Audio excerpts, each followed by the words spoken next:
Bonjour à vous. Alors tout d'abord, vérifiez que vous êtes toujours abonné concernant les abonnés de YouTube, parce qu'on m'a écrit, on m'a rapporté des abonnés qui m'ont écrit pour me dire que YouTube les avait désabonnés et que cela arrive assez régulièrement. Bon, ben moi je ne vérifie pas mes abonnements, mais en tous les cas, vérifiez que vous êtes bien toujours abonné et vérifiez aussi que vous recevez toujours une notification quand je publie une nouvelle vidéo. Voilà, je voulais signaler ce fait. Bref, donc là c'est le point sur l'Ukraine du 26 octobre 2024 avec comme titres principaux tout d'abord bien sûr le sommet des BRICS 2024 à Kazan qui ont été organisés par Vladimir Poutine. C'est la première fois qu'il y a autant de pays réunis au sommet d'un BRICS, d'une réunion BRICS. 36 pays ont été représentés. Et là, ce qui est exceptionnel dans ce sommet des BRICS, c'est qu'avant de venir, la Chine et l'Inde ont fait la paix. Donc ça, c'était un gros événement parce que ils ont résolu leurs problèmes de frontières avant de venir aux BRICS, justement pour que les BRICS se passent bien. Et mieux encore, lors de ce sommet, nous avons l'Arménie et l'Azerbaïdjan, donc les présidents respectifs qui se sont parlé apparemment avec une certaine cordialité. Et apparemment, donc l'Arménie et l'Azerbaïdjan, qui sont plus ou moins à couteau tiré depuis quelque temps, il faut le dire, et bien là, ce sommet des BRICS, ils auraient commencé à résoudre leurs problèmes. Bon, alors évidemment, on n'en est pas au même niveau que la Chine et l'Inde qui, eux, apparemment, ont enterré la hache de guerre définitivement. Voilà, apparemment, c'est ce qu'ils ont dit, tout du moins. Donc, ils avaient l'air de bien s'entendre. Ils ont pas mal parlé ensemble, hein. Je parle pas dans les formalités d'une réunion, mais en coulisses, ils auraient beaucoup parlé. Apparemment, ça se passait très bien entre eux. Donc, apparemment, ils ont bien enterré la hache de guerre. Évidemment, pour les BRICS, c'était très très important. Alors, si en plus l'Arménie et l'Azerbaïdjan enterrent eux aussi plus tard, je dis bien plus tard, la hache de guerre, bah pour les BRICS, c'est tout bon. Alors, pour les BRICS, il y a eu d'autres événements comme ça, à part cet événement majeur qui est l'enterrement de la hache de guerre entre la Chine et l'Inde, mais il y a eu d'autres faits majeurs. On a eu la Turquie qui est venue, on a eu l'Arabie Saoudite, le Venezuela, voilà, qui n'était pas forcément prévu, le Venezuela, ni la Turquie d'ailleurs. Mais en tous les cas, ils étaient bien là. Alors pourquoi ça fait jaser la Turquie? Ben, la Turquie, parce que c'est un pays de l'OTAN, mais bon, la Turquie ne cesse d'avoir des allégeances qui tous les jours ça change avec la Turquie. On ne sait plus trop sur quel pied danser avec la Turquie. Alors certains diront ah oui mais la Turquie fait comme l'Inde, ils ne voient que leur intérêt. Ouais, sauf que la Turquie, ça marche pas pour la Turquie ce genre de dire, c'est-à-dire oui que nos intérêts. Non, la Turquie change de bord beaucoup, beaucoup trop souvent et pour des choses très importantes, hein, comme le S-400, le F-35, les F-16. Euh, oui, je suis pas d'accord avec les États-Unis, mais je suis d'accord avec Vladimir Poutine concernant Israël. Oui, mais bon, d'un autre côté, j'ai envie de me rapprocher des États-Unis pour avoir des F-16 avec le dernier bloc, c'est-à-dire les derniers F-16. Bref, on ne sait plus sur quel pied danser avec Erdogan. L'Inde, c'est beaucoup, beaucoup plus stable, hein, voilà. Bon, bref, voilà, c'était ma petite aparté avec la Turquie. Donc, on a ça comme événement majeur, mais on a eu aussi Guterres, le chef de l'ONU, qui s'est pointé chez les BRICS, alors qu'il n'était pas venu au sommet de la paix en Suisse pour l'Ukraine. Alors évidemment, là, les médias s'en sont donnés à cœur joie contre Gutiérrez, bien évidemment, bien évidemment. Ils ont même menti à certains médias, par exemple France 24 qui a carrément menti. C'est-à-dire, j'ai vu dans une vidéo de France 24 disait Gutiérrez a sermonné Vladimir Poutine du fait qu'il ait violé le droit international, du fait de son invasion en Ukraine. Et ça, c'est dans le titre, hein, carrément. Mais quand vous allez dans la vidéo de France 24 et qu'il vous montre, quoi, il vous montre la vidéo de Gutiérrez qui parle, Gutiérrez dit pas du tout ça. Et moi, j'ai entendu Gutiérrez dans son discours à 100%, dans son entièreté. En aucun cas, même indirectement, il ne parle de Vladimir Poutine, de l'invasion en Ukraine. Il n'en parle même pas de l'invasion en Ukraine. Même pas. Lui, il a dit, concernant l'Ukraine, il a dit qu'il voulait une paix, qu'il voulait que le droit international soit respecté. Voilà, mais point barre. Et il a dit ça pour Israël, pour Taïwan, etc., etc. Il a été très vague et général. D'un autre côté, c'est normal. C'est quand même l'hôte, entre guillemets, de Vladimir Poutine. Ça aurait fait mauvais genre, alors que Gutiérrez aurait été tout seul, parce qu'évidemment, chez les 36 pays des BRICS qui étaient présents, bah, ils sont tous plus ou moins du côté de Poutine, voire même carrément du côté de Poutine. Donc ça aurait fait mauvais genre que Gutiérrez tout seul, entouré de pays pro-Poutine, entre guillemets, fasse un discours anti-Poutine. Bref, il n'a pas du tout dit cela, mais bon, est-ce étonnant d'un grand média occidental? Non, bien sûr. Bref, donc le sommet des BRICS, très très très important. Alors comme là je ne fais qu'une introduction, parce que je vais en parler un petit peu plus dans le détail, là je vous brosse un portrait vite fait, un résumé de ce que c'est les BRICS et de ce qui a été dit de plus important. Je dis bien vraiment de plus important. Encore une fois, c'est qu'une introduction. Donc les BRICS, déjà, c'est une sorte de club, hein, faut dire ce qui est. C'est une sorte de club, il n'y a pas d'alliance formelle, hein, c'est juste chacun voit dans son intérêt financier, économique, concernant des échanges commerciaux. Puisque en gros les BRICS n'ont rien de militaire, c'est pour des échanges commerciaux dans le respect de chacun. Alors ça peut aller au-delà des échanges commerciaux, ça peut même aller concernant le militaire, mais ça c'est vraiment optionnel, c'est la liberté totale. Les BRICS, c'est des alliances comme on veut, quand on veut et sur ce qu'on veut absolument, c'est la liberté totale, aucune pression de personne. Et ce qui est très important, ça a été rappelé par Vladimir Poutine dans son discours d'introduction, c'est le respect général. Alors là, par contre, ça c'est le point central des BRICS, c'est le respect et formellement, officiellement, aucun pays n'est au-dessus de l'autre. Et aucun pays ne doit faire pression sur l'autre. Donc c'est vraiment basé sur le respect et sur des échanges commerciaux équitables. C'est-à-dire qu'il n'y en a aucun qui doit dire, bon, comme je suis le plus fort, moi je vais prendre ça et je te laisse ça. Non, ça c'est interdit chez les BRICS. Et en plus, comme cela a été dit, c'est chacun regarde l'autre. Donc comme c'est des décisions collégiales, alors collégiales dans le cadre où, par exemple, il y a 6 ou 7 pays qui sont d'accord sur un projet commun, bien entendu, hein, c'est pas toutes les décisions sont décidées par les dizaines de pays des BRICS. Non, non, non, bien sûr que non. Quand je dis les dizaines de pays des BRICS, c'est lors de la réunion, hein, évidemment, ils ne sont pas autant, hein. Voilà, donc là, il y a eu des nouveaux pays au sein des BRICS. Voilà, maintenant, ils sont en gros une douzaine maintenant, au dernier comptage, à un ou deux près, parce que je ne sais plus exactement. Mais bon, bref, donc si quelqu'un commençait à faire pression sur l'autre, bah évidemment, il passerait immédiatement pour un vilain petit canard au sein des BRICS.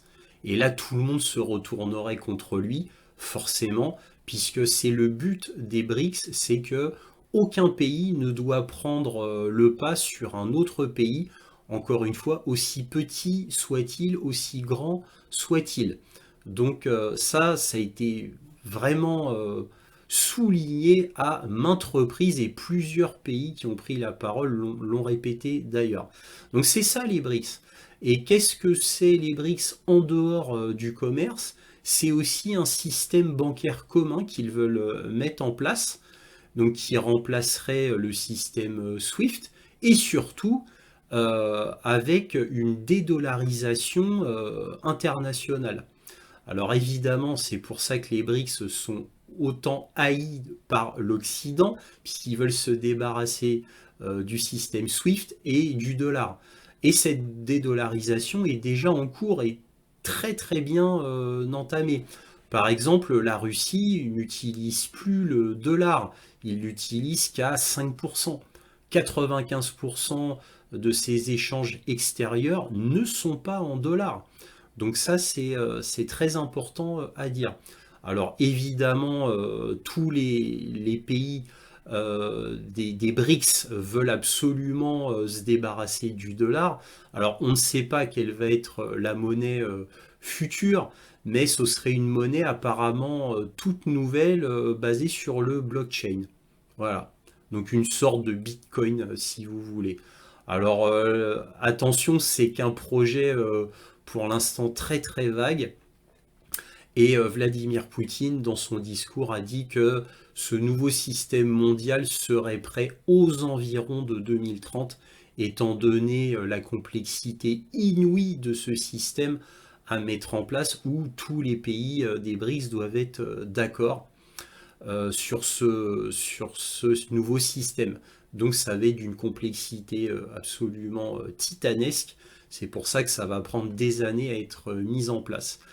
Donc voilà les BRICS, voilà ce qu'on pouvait dire sur les BRICS. Donc je le répète, c'est une sorte de club pour faire des échanges commerciaux avec une charte de bonne entente, de respect, et dans le futur basé sur une monnaie commune.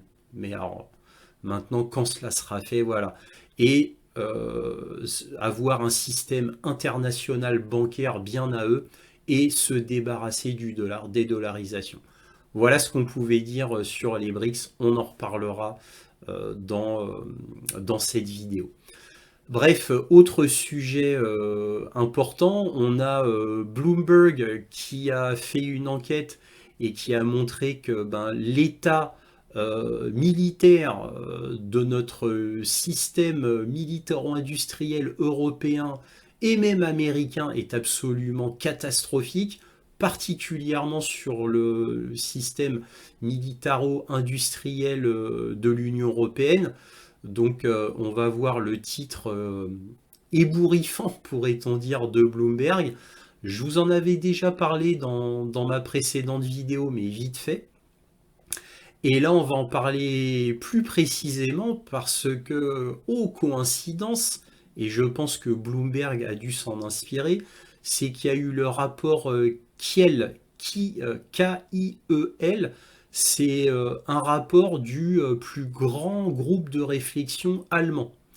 Voilà, concernant là pour le coup le militaire. Et donc ils ont fait une enquête extrêmement minutieuse là du complexe militaire industriel allemand. Alors évidemment dans ce rapport ils extrapolent à la fin sur le complexe militaire industriel de l'Union européenne, bien entendu, hein, mais ils ont mis l'accent vraiment là sur leur système militaire à eux dans le détail, et on va regarder ce rapport ensemble et vous allez voir, c'est absolument édifiant. Tout ce que je vous disais depuis plus de 2 ans sur le complexe militaire industriel de l'Occident vis-à-vis de la Russie est confirmé, archi confirmé, et en plus dans ce rapport Kiel, eh bien on a aussi de quoi est capable le complexe militaire industriel russe, et il le compare à ce que peut faire le complexe allemand. Donc il compare avec des graphiques, mais vraiment dans le détail. En combien de temps les Russes construisent un obusier, combien de temps pour un Allemand, pour un avion, pour un missile, pour un système antiaérien. On va regarder ça, c'est extrêmement, absolument extrêmement intéressant. Bon, comme d'habitude, il y aura d'autres sujets dans cette vidéo, des sujets divers et variés, bien sûr. Et comme d'habitude aussi, cette vidéo sera composée des informations générales qui seront suivies de la conclusion et enfin la carte militaire afin que vous sachiez ce qu'il se passe sur le terrain. Voilà, commençons. Alors tout d'abord, je vais vous montrer quelques secondes une petite vidéo d'une réunion des BRICS 2024 pour que vous voyez quelle tête ça a, hein. Donc ça va durer que quelques secondes. Коллеги, главы государств, дамы и господа, дорогие друзья, мы продолжаем работу в расширенном составе. Voilà, bon, c'était juste pour vous montrer vite fait. Maintenant, on va passer dans le dur du sujet. Alors le premier article sera un article du Daily Telegraph qui nous donne un titre extrêmement amer, et vous allez comprendre pourquoi je vous dis ça. Regardez donc, le sommet grotesque de Poutine a révélé la prétention de l'Occident à isoler la Russie. Donc là, c'est à couper en deux ce titre. Alors pourquoi je vous dis couper en deux? Eh bien, on a le premier morceau qui est là, le sommet grotesque de Poutine. Imaginez-vous un peu le ton condescendant, arrogant et méprisant à l'extrême vis-à-vis des BRICS. Et bien entendu de Vladimir Poutine. Mais bon, c'est le Daily Telegraph, hein. C'est normal. Sauf que là, ils ont poussé le bouchon un petit peu loin quand même. Mais bon, attendez, on a la seconde partie, à révéler la prétention de l'Occident à isoler la Russie. Donc là, on a le Daily Telegraph qui là se moque carrément, mais c'est une moquerie sérieuse, hein. C'est de l'irritation même mélangée, vis-à-vis de l'Occident qui a été incapable d'isoler justement la Russie. Voilà. Donc à révéler la prétention dans le sens l'arrogance de l'Occident extrême à vouloir isoler la Russie, mais ce fut en vain. C'est ça que veut dire le titre. C'est confirmé ici, regardez ça. Qu'est-il arrivé à l'isolement de la Russie suite à son invasion illégale de l'Ukraine? La Grande-Bretagne, avec ses alliés occidentaux, a dépensé des milliards pour fournir des armes à Kiev. Oui, on peut parler même de plus de 220 milliards de dollars si on met tout l'Occident. Afin de mettre un terme à l'attaque, a accueilli des milliers de réfugiés et des milliers, non, c'est des millions de réfugiés que les alliés occidentaux ont récupérés et a imposé des sanctions à la Russie destinées à nuire à son économie, notamment une interdiction d'importer son pétrole et son gaz. Donc là, ils comprennent pas, là, le Daily Telegraph, ils comprennent pas. Vous voyez le Daily Telegraph qui démarre quand même très fort ici. Là, j'ai repris cette photo qui vient d'un grand média indien que j'ai trouvé très intéressant et qui en dit long. Je vous laisse apprécier cette photo. Donc, un côté, c'est le sommet des BRICS Kazan 2024. Donc, vous voyez Xi Jinping, Vladimir Poutine, Narendra Modi. Et là, vous voyez Joe Biden, Jens Stoltenberg et Volodymyr Zelensky. Sachant que tous les deux, ce sont des fous de guerre, hein. Lui, c'est un fanatique, hein, Jens Stoltenberg. D'ailleurs, Mark Rutte aussi, hein. Mais bon, bref, vous voyez, j'ai trouvé ça très intéressant, je vous laisse juger. Alors voilà ce qui est ressorti des BRICS concernant les pays qui deviennent des pays partenaires aux BRICS.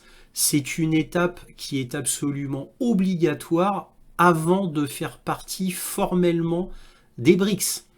Donc c'est une première étape et dans ces pays qui ont franchi cette première étape officielle, on a la Turquie, le Kazakhstan, l'Ouzbékistan, l'Algérie, la Biélorussie, la Bolivie, Cuba, l'Indonésie, la Malaisie, le Nigeria, la Thaïlande, l'Ouganda et le Vietnam.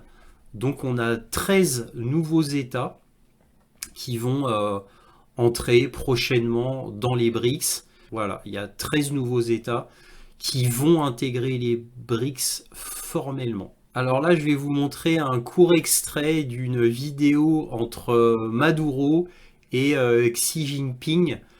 Et alors évidemment, ça c'est en coulisses, mais ça en dit long sur leur relation. Alors je vous traduis au fur et à mesure vite fait, hein. Es un amigo sincero en nuestro país. because you are a sincere friend Vous êtes un ami sincère du Venezuela. of Venezuela. Estamos defendiendo la misma causa. Because we are defending the same cause. Parce que nous défendons la même cause. La causa, 捍卫的，我们捍卫着共同的事。 como dice usted, la causa de un destino The compartido de la humanidad. cause of a shared destiny of humanity. Nous partageons la même destinée de l'humanité. 这个共同的事业就是构建人类命运共同体。 Llega, no. Nous sommes des amis de fer, répond Xi Jinping. Los amigos de ayer. Estamos hablando de partido. We'll always keep in touch. Seguro. Y vamos Nous gardons le contact. Voilà. Donc Xi Jinping, bon, qui donne un petit mot gentil à Maduro pour lui dire bon, bah, qu'ils sont des amis de fer. Donc c'est la traduction, hein, du chinois à l'anglais, hein. Mais en gros, bon, bah, que ce sont des grands amis. Ça fait longtemps qu'ils sont amis, hein, Xi Jinping et Maduro. Ils s'entendent très très bien depuis longtemps. Bah oui, c'est normal. Ils ont la même vue concernant les États-Unis, entre autres choses. Alors là, je vais vous montrer un des moments les plus significatifs des BRICS, c'est quand Maduro prend la parole. Alors, ça fait partie des quelques vidéos que le grand média indien WION a mis de côté comme moments les plus forts qui se sont passés pendant les BRICS. Je vais vous montrer cette intervention notable de Maduro dans les BRICS. Cada vez que cae un misil de alta precisión À chaque fois qu'un missile de précision frappe un appartement, un bâtiment à Gaza, sobre un edificio de apartamentos en Gaza y mata hombres, mujeres y niños, cada vez que cae un tuant des hommes, des femmes et des enfants, chaque missile qui frappe Beyrouth et le sud Liban, tous ces missiles incendient et détruisent le système des Nations Unies. misil sobre Beirut o sobre el sur del Líbano, esos misiles Oui, Guterres qui écoute attentivement. Naciones Unidas. ¿Dónde está la Corte Internacional de Justicia? Mais où est la Cour de justice internationale? ¿O es que fue creada solo para perseguir a los países? Ou est-ce que cela a été créé uniquement pour persécuter les pays du Sud? Del sur. ¿Dónde está el sistema de justicia en Naciones Unidas? ¿Solo para sacar documentos? Où est le système de justice des Nations Unies? Ou est-ce que ce système n'est là que pour obtenir des documents, que pour faire de la communication? Comunicados. ¿Y la vida de los niños y niñas de Palestina no valen? Est-ce que la vie des enfants palestiniens ne vaut rien? Alcemos con fuerza la voz y busquemos un plan práctico también, audaz, Levons nos voix avec grand bruit et pratiquons un plan hardi pour une refondation du système des Nations Unies. para una refundación del sistema de Naciones Unidas que agoniza ante el surgimiento de corrientes nazis Un système mourant en face de la montée du nazisme et du fascisme qui arrive dans un moment historique difficile. Un nouveau monde est possible. y fascistas a lo largo de esta coyuntura histórica tan dolorosa. Un nuevo mundo es posible. Creemos que un nuevo mundo ya ha nacido. Un nouveau monde est déjà en train de naître. Les BRICS sont l'épicentre de cette naissance historique et qui sera délivrée, qui sera donnée à ce nouveau monde. Los BRICS es el epicentro del nacimiento y el parto histórico de ese nuevo mundo. Президент Мадуро победил на выборах, победил честно, он сформировал правительство, и мы желаем успеха. Bon, là, un petit mot après de Vladimir Poutine qui évidemment met du miel sur les paroles de Maduro, parce que bon, c'est exactement ce que pense la Russie, bien évidemment, parce que le clin d'œil de Maduro au nazisme et au fascisme, c'était clairement vis-à-vis des organisations néo-nazis d'Ukraine, bien évidemment. Et là, Vladimir Poutine, au sommet des BRICS, dit le président Maduro a gagné ses élections de manière juste, et il a formé il a formé un gouvernement, et de ce gouvernement, nous lui souhaitons beaucoup de succès à lui-même et pour le Venezuela. Bon, bref, Vladimir Poutine a apprécié les paroles de son ami Nicolás Maduro. Là, on va voir une réponse de Vladimir Poutine à un journaliste de la BBC qui s'appelle Steve Rosenberg. Et ce Steve Rosenberg avait demandé à Vladimir Poutine, c'était sa question, mais vous dites que vous respectez le droit international, que les BRICS sont basés sur le respect des droits internationaux, sur le respect de l'ONU, mais pourtant vous avez envahi l'Ukraine, donc sans respecter ces droits, vous répondez quoi à ça? On va entendre la réponse de Poutine. La Russie en a déjà parlé.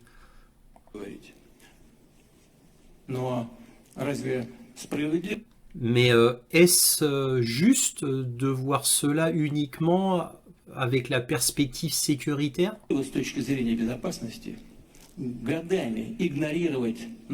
D'ignorer pendant des années nos demandes, donc à la Russie, nos demandes quant au respect des accords que nous demandions pendant des années, concernant le fait que l'OTAN ne devait pas atteindre nos frontières. Est-ce juste de nous mentir comme ça en pleine face? Que aucune expansion de l'OTAN n'arriverait? Et ensuite, une fois qu'on se met d'accord, qu'on viole la promesse donnée et qu'on avance près de nos frontières? Est-ce vraiment juste de frapper tout le temps sous la ceinture? Par exemple en Ukraine. Ils ont commencé à renforcer militairement l'Ukraine. Et en réalité, ils ont construit des bases militaires en Ukraine. Est-ce juste? Est-ce juste de faire un coup d'État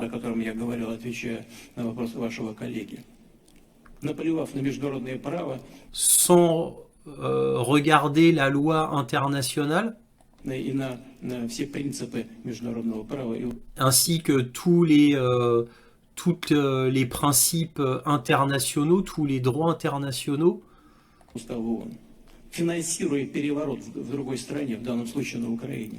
Financer un coup d'État en Ukraine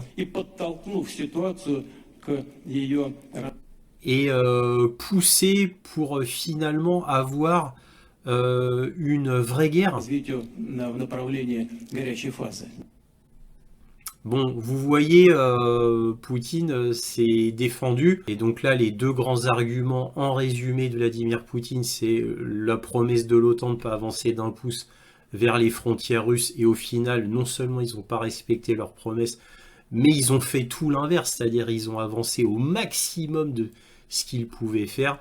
Et le deuxième argument de Poutine, c'est le coup d'État américain à Kiev. En fait, il aurait bien d'autres arguments à dire, mais là, il ne les a pas dit.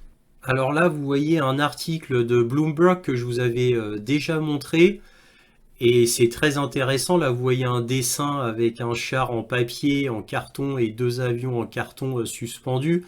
C'est pour vous montrer que tout ça n'est qu'un leurre au final. Et dans le titre, c'est marqué « Pourquoi l'Europe n'est pas préparée à se défendre ». Pendant des décennies, les pays européens membres de l'OTAN ont limité leurs dépenses de défense pour financer d'autres priorités. Ce qui reste, selon certains experts militaires américains, c'est une armée Potemkin qui ne pourra pas résister à un envahisseur sans le soutien américain. Donc vous voyez là cet article de Bloomberg que je vous avais déjà montré est ici extrêmement intéressant parce que ça vous montre que le complexe militaire-industriel de l'Union européenne dans son entièreté est absolument médiocre. Dans l'article est absolument terrible. On apprend des choses absolument terribles. En gros, qu'on est beaucoup plus faible que l'armée russe, mais ce n'est pas vraiment une surprise. Et pourquoi je vous remonte cet article? Parce que ça va bien souligner, bonne transition concernant le rapport Kiel que je vous montre tout de suite. Alors avant de vous parler du rapport de Kiel, je vais vous parler de ce qu'est l'Institut de Kiel. Donc je vais vous lire ce que eux-mêmes marquent sur leur site. L'Institut de Kiel pour l'économie mondiale est un institut de recherche économique indépendant à but non lucratif et un groupe de réflexion basé à Kiel en Allemagne. En 2017, il a été classé parmi les 50 groupes de réflexion les plus influents au monde et figurait également parmi les 15 premiers au monde en matière de politique économique. Le journal économique allemand Handelsblatt a qualifié l'Institut de groupe de réflexion économique le plus influent d'Allemagne, tandis que le Die Welt a déclaré que les meilleurs économistes du monde se trouvent à Kiel. Voilà, c'était juste pour faire déjà la petite présentation de l'Institut. Donc là, voici le rapport Kiel qui nous dit en titre le réarmement lent de l'Europe et de l'Allemagne vis-à-vis de la Russie. Ça date de septembre 2024. Alors vous pouvez voir que ce rapport est très long, regardez l'index. Et comme je vous l'avais dit, donc là il va surtout parler du complexe militaire industriel allemand, donc là c'est vraiment l'Allemagne, mais on va finir aussi par savoir ce qui se passe un peu en France, au Royaume-Uni, donc pas qu'en Allemagne, donc c'est très intéressant. Alors évidemment je vais vous épargner la lecture de ce très long rapport qui a beaucoup de pages, que j'ai lu bien sûr parce que moi ça m'intéresse. Mais bon, pour vous, je vais juste m'arrêter à ce tableau-là qui est le plus parlant du rapport. Alors, dans ce tableau, vous pouvez voir les stocks de l'Allemagne. Là, par exemple, en 2004, les Allemands avaient 423 avions de combat.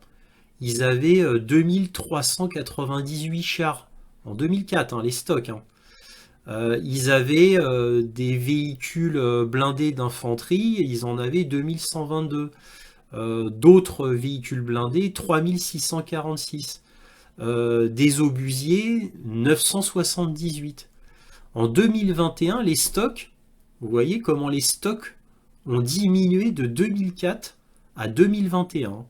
Les avions de combat, ils en avaient plus en 2021 que 226. Des chars, plus que 339. Et en gros, des véhicules blindés en tout genre, en gros 2700. Et des obusiers, 978, ils sont passés à 121. Voilà. Et bon, là, les systèmes de défense antiaérien, c'était non classé, là. Mais en 2021, ils en avaient 12. Là, à mon avis, c'est qu'ils ne devaient pas en avoir. Mais bon, bref. Là, ils en avaient 12. Et donc, là, ce sont les commandes passé entre février 2022 et juillet 2024. Et dans ces deux périodes, c'est-à-dire un peu plus de 2 ans, eh bien la commande c'est de 14 avions de combat, 49 chars, 77 véhicules blindés d'infanterie, 770 véhicules blindés, 8,8 obusiers et 6 systèmes de défense antiaérien. Vous voyez? Donc ça, c'est la commande qui a été fait entre février 2022 et juillet 2024. Et là, la colonne d'à côté, c'est quand, à quelle date, les stocks allemands pourront revenir à leur valeur de 2004 suivant les objets. Donc là, pour des avions de combat, on retrouvera les stocks de 2004 qu'en 2038. Pour les chars de combat, on retrouvera les stocks en 2066. Pour les véhicules d'infanterie blindés, on retrouvera le stock de 2004 qu'en 2043. Pour les véhicules blindés en 2026, accrochez-vous bien, pour les obusiers, on atteindra le stock de 2004 qu'en 2121. Vous vous imaginez un peu la catastrophe? Et alors là, le plus intéressant, la colonne d'à côté, c'est en combien de mois les Russes peuvent atteindre le niveau de l'Allemagne, c'est-à-dire ces chiffres-là de commande, en combien de mois ils peuvent avoir ces nombres-là suivant le matériel. Donc là, pour les avions de combat, on ne sait pas. Par contre, ils ont calculé qu'il faut 2,6 mois aux Russes pour fabriquer 49,2 chars de combat. Il leur faut 4 mois pour fabriquer 77,2 véhicules blindés d'infanterie. Il leur faut 6,6 mois pour fabriquer 770 véhicules blindés. Il leur faut 3,2 mois pour fabriquer 9 obusiers. Et il leur faut 3 mois pour fabriquer 6 systèmes de défense antiaérien. Vous voyez, c'est extrêmement intéressant. Alors évidemment, il y a beaucoup de choses à dire, hein, parce que vous voyez, c'est très long, on va pas tout regarder, il y a beaucoup trop de choses. Mais vous voyez que ce rapport est intéressant, et que dit-il au final? Il dit en gros que, bon, concernant l'Allemagne, c'est une catastrophe absolue. Une catastrophe absolue, c'est un des pires élèves d'Europe. Voilà. Et pourtant, ils ont Rheinmetall, une énorme société militaire qui fait énormément de choses, quoi. C'est une énorme entreprise importante, mais quand on lit le rapport, ils ont d'énormes problèmes financiers. Ils ont d'énormes problèmes énergétiques. L'électricité coûte beaucoup trop cher. Ils ont d'énormes problèmes de personnel. Ils ont d'énormes problèmes de recrutement. Donc tout ça mis bout à bout, sans compter les matières premières qui deviennent très très chères, de plus en plus chères, eh bien on en arrive là, quoi, pour l'Allemagne.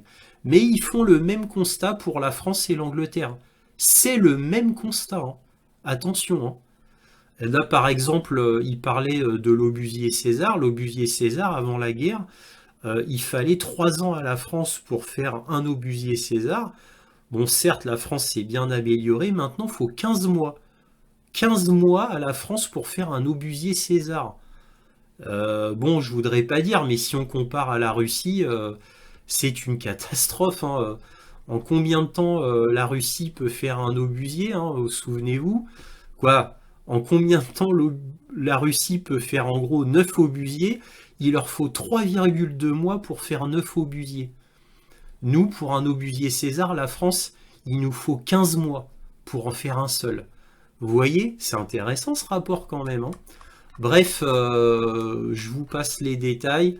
C'était très intéressant à savoir, et la morale de l'histoire, c'est que si l'Occident, hein, et surtout l'Europe, faisait une guerre conventionnelle, hein, bien sûr, à la Russie, on serait très très mal. Alors maintenant, concernant les soldats coréens, on a Eurasia Daily qui nous dit « L'armée de la République démocratique de Corée, c'est-à-dire la Corée du Nord, arrivera demain dans la région de Koursk, dit Boudanov. Les premières unités de l'armée populaire de Corée arriveront demain dans la région de Koursk, a annoncé à The War Zone le chef de la direction générale du renseignement GUR d'Ukraine, Kirilo Boudanov. Demain, nous attendons les premières unités en direction de Koursk, a déclaré Boudanov. On ne sait pas encore combien de militaires nord-coréens seront présents et comment ils seront équipés, a noté le chef du GUR. Nous verrons dans quelques jours. Kiev et Séoul affirment que le leader nord-coréen Kim Jong-un a décidé d'envoyer au moins 11 000 soldats à la guerre, écrit le magazine The Economist. Comment le savent-ils? Comment l'ont-ils appris? Alors là, j'aimerais beaucoup le savoir, parce que ça, c'est des affirmations un peu en l'air. Hein. Le chef du GUR d'Ukraine, le général Kirilo Budanov, a déclaré que l'armée de la République démocratique de Corée effectuait des exercices sur 4 terrains d'entraînement dans le territoire de Khabarovsk et dans les régions voisines de l'extrême-orient russe, note le journal. En réalité, je vous en ai déjà parlé la semaine dernière, c'était à Vladivostok. Selon lui, au moins 500 officiers et 3 généraux participent au déploiement selon Budanov. D'ici la fin octobre, un contingent de 2600 personnes devrait être déployé pour participer aux hostilités dans la région de Koursk. Un haut responsable de l'OTAN a déclaré à The Economist qu'il ne pouvait pas confirmer ces informations, ajoutant que l'Alliance n'a pas encore vu de signe de mouvement à grande échelle vers le front, indique l'article aujourd'hui. Donc là, on a un haut responsable de l'OTAN qui avait déjà calmé Zelensky. En fait, c'était Mark Rutte, le chef de l'OTAN, qui avait calmé Zelensky la semaine dernière, qui avait dit que 10 000 soldats coréens étaient en Ukraine. Et Mark Rutte avait dit non, nous on n'a aucune preuve qu'il y ait des soldats nord-coréens en Ukraine. Et là maintenant on a Budanov qui nous sort tout ce récit, ainsi que Séoul, hein, les services secrets sud-coréens. Comment savent-ils 11 000 soldats? On ne sait pas. Comment savent-ils qu'ils vont envoyer 2600 personnes à Koursk? Alors là, comment le savent-ils? Pour savoir ce genre de choses, il faudrait qu'ils aient une taupe au sein de l'état-major russe. Ce serait le seul moyen. Ou de l'état-major nord-coréen. Chose qui est difficilement pensable. Mais bon, bref, le haut responsable de l'OTAN, donc là c'est pas Mark Rutte, c'est juste un haut responsable, d'ailleurs anonyme, lui dit bah non, nous on n'a aucune preuve, on ne sait pas quoi, voilà. Selon le Eurasia Daily, l'OTAN n'est pas en mesure de confirmer pour le moment l'implication des soldats de l'armée populaire de Corée dans des opérations spéciales. Elle attend des informations de la part de la Corée du Sud, c'est ce qu'a déclaré le secrétaire général de l'OTAN, Mark Rutte, lors d'une conférence de presse conjointe avec le Premier ministre estonien Kristen Michal. Une réunion de l'OTAN se tiendra au début de la semaine prochaine, au cours de laquelle la Corée du Sud présentera des informations pertinentes. J'adore. Le président du pays, Yoon Seok-yeol, a donné son accord, a déclaré Mark Rutte. Donc pour l'instant, tout ce qui a été donné n'est pas pertinent, puisque on attend la présentation des informations pertinentes. Donc en gros, tout ça, c'est que pour faire peur. Voilà. Il n'y a aucune preuve. Alors comme il n'y a aucune preuve, s'il n'y a aucune preuve, il y tire d'où ces informations? Et pourquoi c'est pas dit? Donc bref, tout ça, ce sont des coups médiatiques pour faire peur. Bien évidemment, il n'y a absolument rien derrière, parce que croyez-moi, s'ils avaient des preuves, ils se seraient précipités pour les présenter, même si c'était des embryons de preuves. Hein. Ils se seraient précipités pour les montrer. Donc bref, on nage toujours dans la propagande et la communication comme d'habitude pour faire peur aux gens, et c'est tout. Et mes derniers mots concernant les soldats nord-coréens en Russie, j'ai envie de vous dire, et alors? Même s'il y avait des milliers de soldats nord-coréens qui étaient formés en Russie, où est le problème? La Russie en a tout à fait le droit, tout comme la Corée du Nord. Et si des milliers de soldats nord-coréens se battent à Koursk, et alors? La Corée du Nord et la Russie en a tout à fait le droit. Tant que c'est sur invitation de la Russie et que ça reste sur territoire russe. Par contre, là où la Corée du Nord et la Russie violeraient énormément le droit international, c'est si des soldats nord-coréens se battaient en Ukraine. Là, oui, ce serait vraiment problématique. Mais en attendant, nul étonnement à ce qu'il y ait des milliers de soldats nord-coréens en Russie, étant donné l'énorme alliance militaire très puissante qu'il y a entre la Russie et la Corée du Nord, et qui ne cesse de s'agrandir d'ailleurs. Mais un dernier mot quand même, je vous rappelle que Lloyd Austin, Mark Rutte, parce qu'il y a Lloyd Austin aussi, le ministre de la Défense américain, qui avait dit qu'il n'y avait aucune preuve qu'il y ait des soldats nord-coréens en Russie. Lloyd Austin, il était encore plus large, lui. Lui, il a vu aucune preuve de soldats nord-coréens en Russie. Nulle part. Donc, on attend les preuves. Alors, soi-disant, après les paroles de Lloyd Austin, quelques jours après, les États-Unis auraient vu des soldats nord-coréens en Russie, à Vladivostok. Bon, bah, maintenant, faut les preuves. Mais bon, encore une fois, j'ai envie de vous dire, et alors, quoi? Et alors? Ça n'a déjà aucune importance, j'ai envie de vous dire, au niveau du droit international, et en réalité, ça n'étonnera personne. Par contre, posez-vous la question, combien y a-t-il en réalité, je dis bien en réalité, depuis 2015, de soldats de l'OTAN en Ukraine, déguisés, hein? Et les techniciens militaires français, allemands, polonais, américains, anglais, qui sont en Ukraine depuis 2 ans et demi. Bah oui, il faut bien faire marcher les canons César, les Storm Shadow, les HIMARS, les MLRS, etc. Il faut bien les faire tourner avec des techniciens adaptés. Hein. C'est un secret de polichinelle que, bien entendu, il y a des soldats étrangers de l'Occident en Ukraine. C'est un secret de polichinelle. N'oubliez pas encore une fois qu'Olaf Scholz avait vendu la mèche déjà. Bref, j'arrête là sur ce sujet. Alors que peut-on dire en conclusion? Eh bien les BRICS 2024 à Kazan organisés par Vladimir Poutine ont fait beaucoup de bruit en Occident pour toutes les raisons que j'ai déjà citées en introduction. Donc Erdogan était là, il était présent, on a l'Iran qui était présent, on a l'Arabie Saoudite, bien sûr, on a l'Inde, la Chine, mais là c'est normal, c'est les BRICS. Mais en plus, on a l'Inde et la Chine qui étaient présents en étant rabibochés. C'est-à-dire que les médias occidentaux ne pouvaient plus se moquer des BRICS en disant « Ah, bah oui, bon, les BRICS, mais bon, l'Inde et la Chine sont ennemis. » Ils n'arrêtaient pas de répéter cela.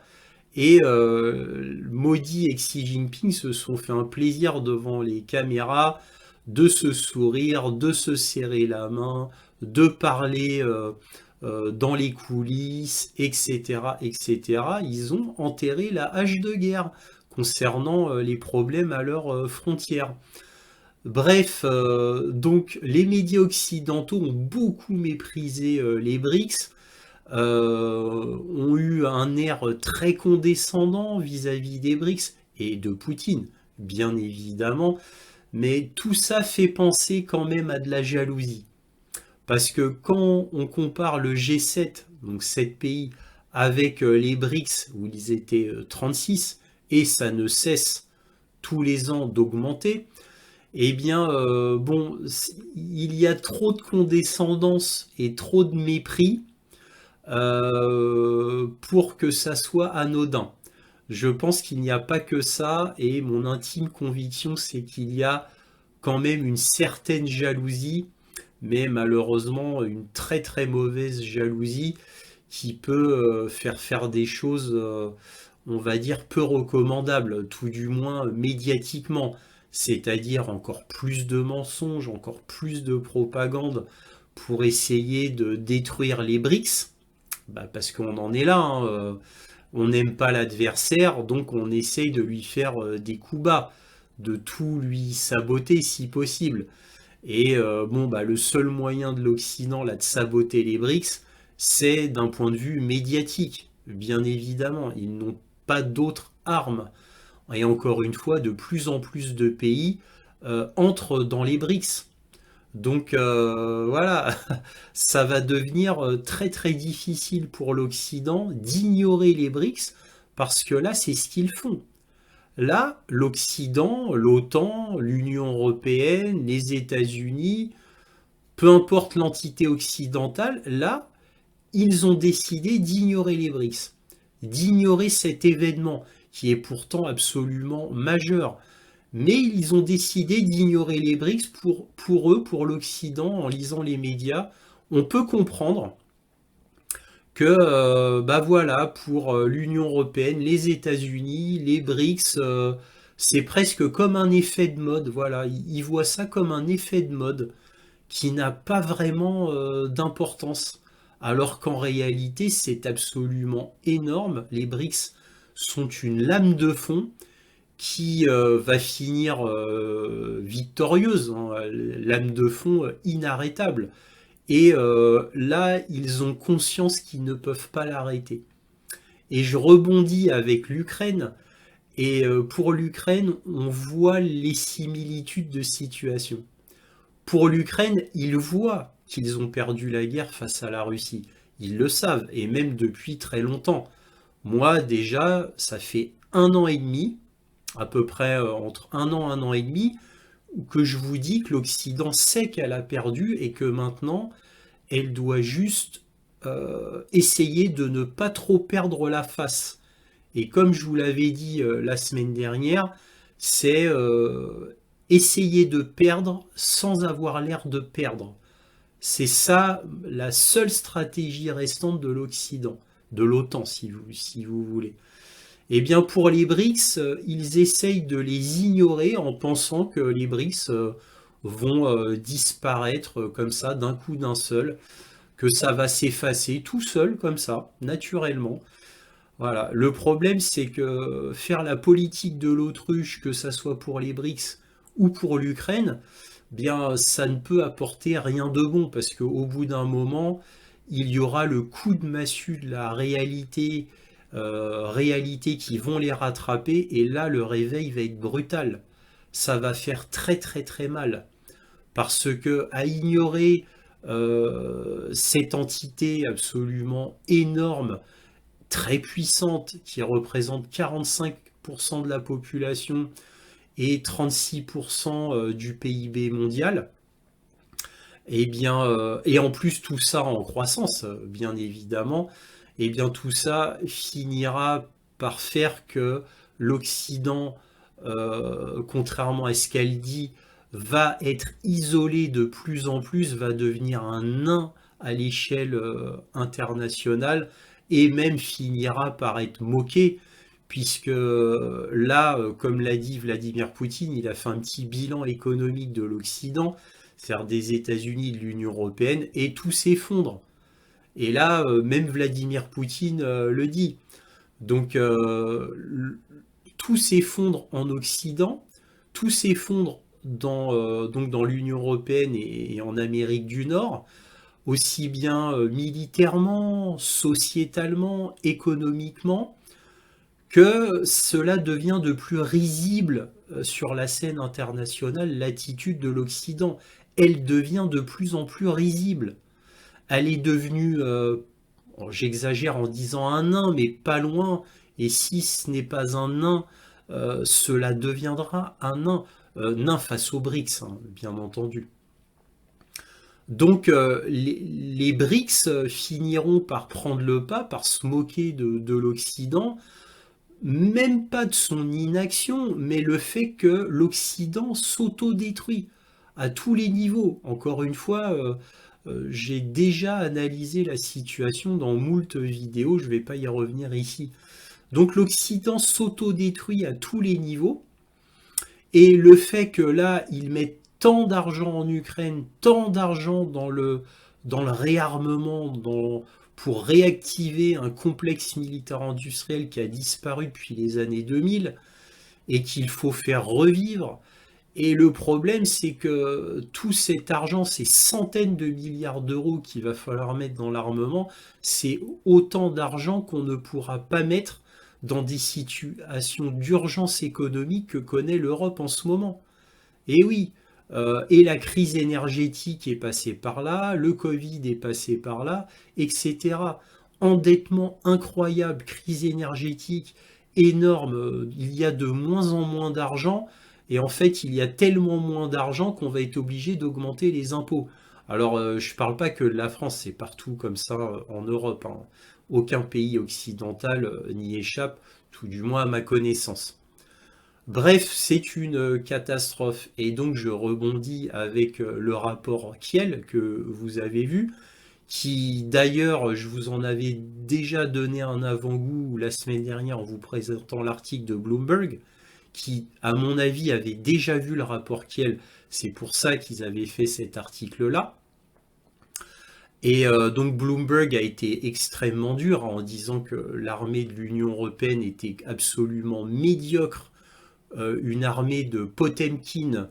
Et encore, en plus, il parlait pas que de l'armée européenne, il parlait de l'armée de l'OTAN en réalité. Il parlait de l'armée de l'OTAN, une armée Potemkin face à celle de la Russie. Le rapport Kiel a enfoncé le clou en donnant cette fois tout un tas de statistiques. Ils ont été bien plus dans le détail que l'article de Bloomberg, qui déjà allait pas mal dans le détail, hein. Et n'épargnait pas les États-Unis, hein. Je tiens à le souligner, hein. Donc, bref, ce rapport Kiel met les choses en évidence, des choses que je vous dis depuis 2 ans et demi, hein. Pour ceux qui me suivent assidûment, vous avez noté que tous les articles que je vous montrais en disant que la Russie produisait beaucoup plus d'obus, beaucoup plus de missiles et que l'Occident avait des gros problèmes à ce niveau-là, etc., qu'il y avait une inversion accusatoire des médias pendant des mois, hein, qui disaient que ah, ça y est, la Russie, elle a plus de missiles. Ah, on vous jure, elle a plus de missiles, elle a tout utilisé. Ah, la Russie a plus d'obus. Vous avez vu le nombre d'obus qui tirent? Ah, ils en ont plus, hein. Nos experts, les meilleurs du monde, ont dit que la Russie n'avait plus d'obus, plus de missiles. Et voilà, et 1 an et demi après, ils n'ont jamais autant tiré de missiles qu'au début de la guerre. Bon, bref, c'était risible et ridicule. Je vous avais montré les articles. Beaucoup venaient d'ailleurs pourtant de grands journaux internationaux, mais dans tous les autres journaux, les journaux télévisés par exemple, jamais ils n'en parlaient.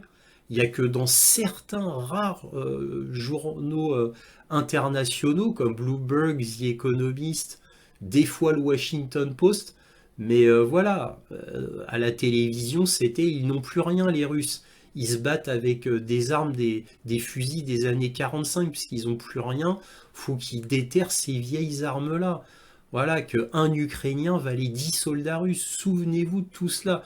Bon, le coup des puces de machines à laver qu'ils utilisaient dans leurs missiles. Bon, je vais pas vous refaire tout ce que les médias disaient. En tous les cas, c'est bien que ce rapport Kiel sorte et enfin dise la vérité, encore une fois, ce que je vous disais depuis 2 ans et demi. Et oui, le temps est seul juge en réalité. Donc voilà, donc ça c'était pour le complexe militaire-industriel occidental comparé à celui des Russes, où il n'y a absolument rien à voir. Et une autre chose que les médias oublient, ils oublient que la Russie a des alliés. Il y a l'Iran, la Corée du Nord, la Chine, pour ne prendre que les plus importants, mais ils en ont d'autres, hein, des alliés en réalité, hein, plus discrets, plus furtifs, comme la Turquie, l'Azerbaïdjan, l'Indonésie, le Vietnam. C'est des pays dont on ne parle pas comme ça, mais qui aident la Russie d'une autre manière. Par exemple, en leur donnant des composants qu'ils n'arrivent pas à avoir autrement. Par exemple. Hein. Mais bon, bref, voilà. Faut pas oublier les alliés de la Russie qui n'est pas isolée. Loin de là. Très loin de là. Bref, et enfin les soldats nord-coréens, les fameux soldats nord-coréens, dont Zelensky d'abord s'était ridiculisé en disant qu'il y avait 10 000 soldats nord-coréens en Ukraine, et Mark Rutte, chef de l'OTAN, avait dit non, on n'a pas de preuves, attendons de voir. Maintenant on parle de soldats nord-coréens en Russie, plus personne ne parle de soldats nord-coréens en Ukraine. Donc Zelensky, plus personne ne le croit, Mais bon, malgré tout, ils reprennent les dires de Zelensky, là maintenant de Boudanov. Mais bon, bref, comment savent-ils tout ça, tout ce qu'ils disent, les 2600 soldats nord-coréens qui partiront de Vladivostok, de l'extrême orient de la Russie vers Koursk, 2600. Ah, on vous le dit, hein, et les Sud-Coréens le disent aussi. Comment le savent-ils? Nul ne le sait. Bon, évidemment, tout ça est ridicule. J'ai envie de vous dire, les États-Unis sont quand même plus sérieux que l'Ukraine ou la Corée du Sud à ce niveau-là. Et eux attendent des preuves et attendent des informations pertinentes. Vous vous souvenez? Ils attendent des informations pertinentes.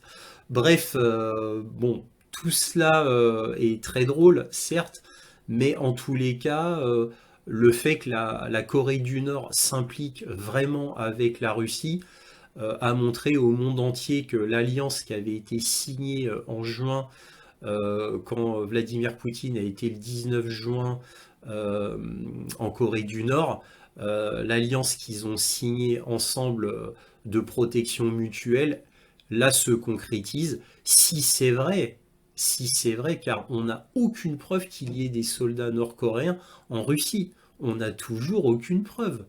Je tiens à le souligner quand même, hein. Bon bref, mais si c'était vrai, si c'était vraiment le cas, ça prouve que leur solidarité militaire est réelle. C'est vraiment du concret. Voilà. Et puis peut-être que la Chine, hein, à force d'être poussée à bout avec Taïwan, peut-être que la Chine participera elle aussi plus tard. Nous verrons bien. Bref, je m'arrête là pour la conclusion. On va passer à la carte militaire. Alors voici la carte militaire qui est relativement calme, car en commençant par le sud, il ne s'est rien passé de spécial en Crimée, ni le long du Dniepr, ici.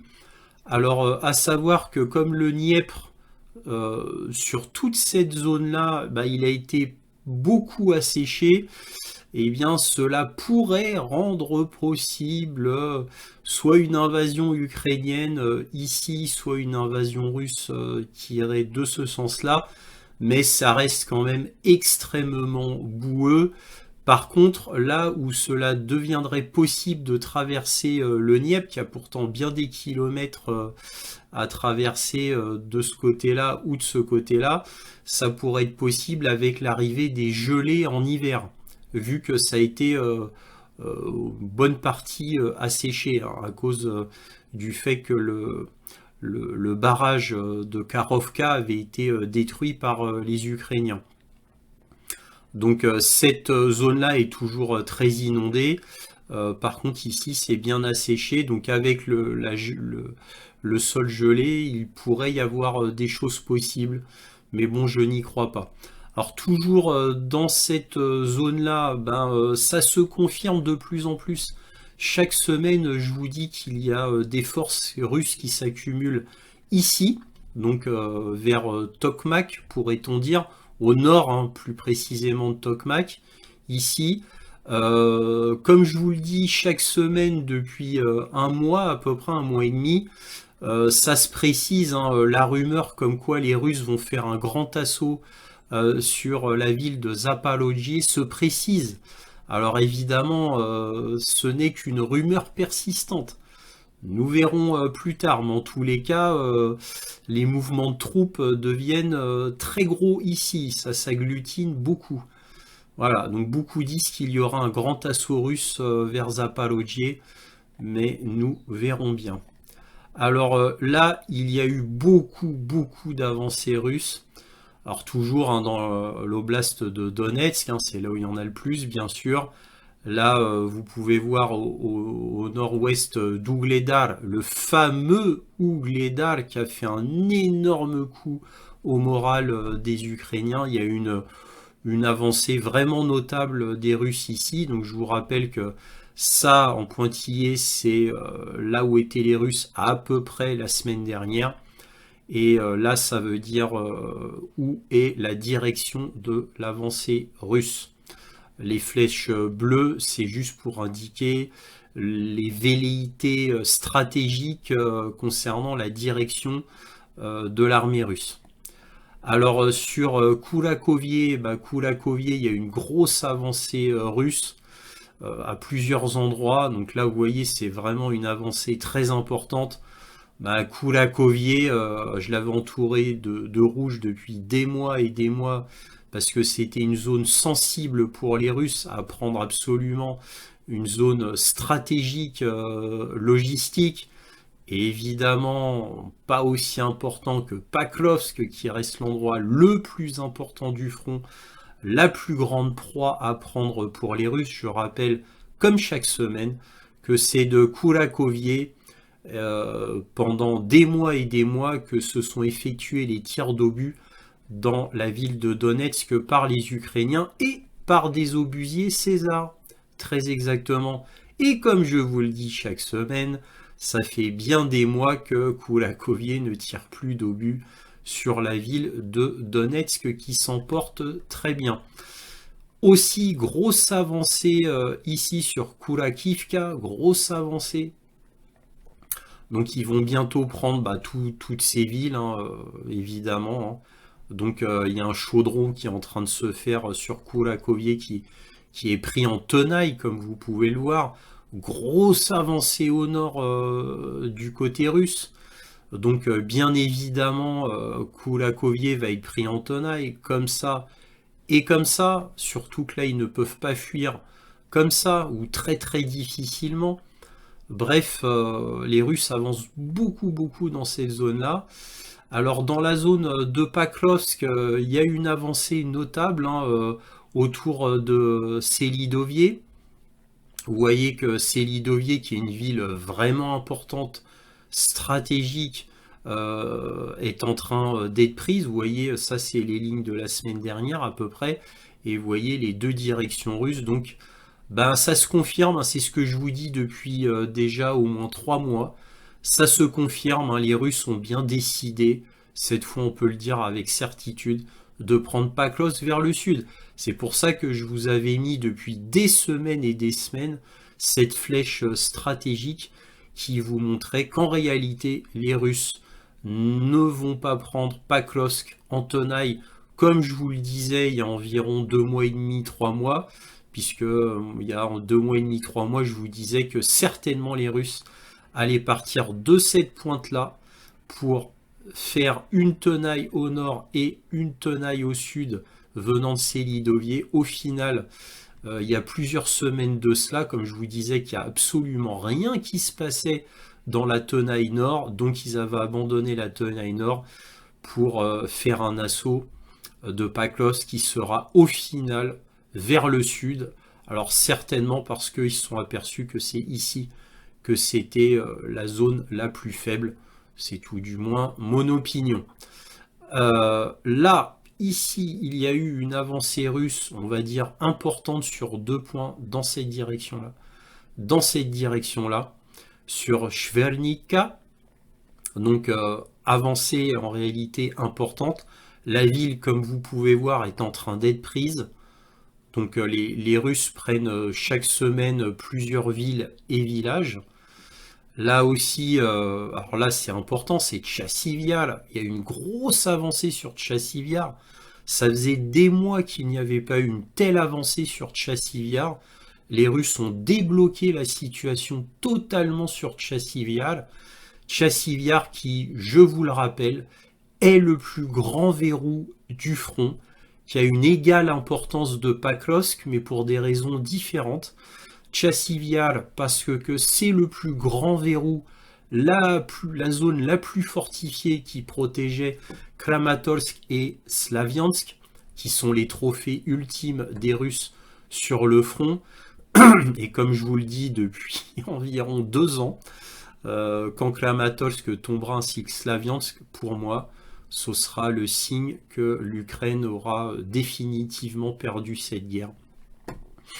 Je parle dans l'entièreté de la guerre, parce que là ce seront des signes absolument terribles, mais cela ne reste que mon opinion. Tchassiviar absolument important. Alors évidemment avec Pakrovsk, hein, Pakrovsk qui est la zone la plus importante au niveau de la logistique. Pakrovsk, c'est, on veut dire, la plus grosse proie. C'est devenu l'endroit le plus important. Et en deuxième, Tchassivyar, c'est la deuxième zone la plus importante pour les Russes. Et en troisième, bien entendu, Toretsk. Voilà. Donc en premier, Pakrovsk, en second, Tchassivyar, et en troisième, Toretsk.